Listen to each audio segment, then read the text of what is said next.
In this video, I will show how to insert table of content in Microsoft Word document. First, guys, open your document where you want to add table of content. Make some headings in your article or in your document. So I have this document. Select heading, or if you don't have heading, so make some words in beginning. Then in this styles tab, click on this arrow, and here select heading 1, 2, 3. If you don't have subheading also, just make heading number 1 like this. After that, insert number.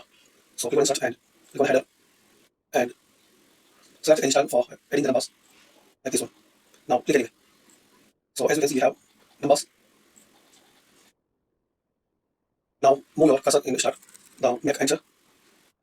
If you need to put your table of content in first page, so this is your title page, and here you can add your table of content. It's not necessary, but if you need, so you can do this one. Then here click on review. Now here in this tabs click on references. Then here click on table of content. You will see some different type of table of content. Select your desired one like this.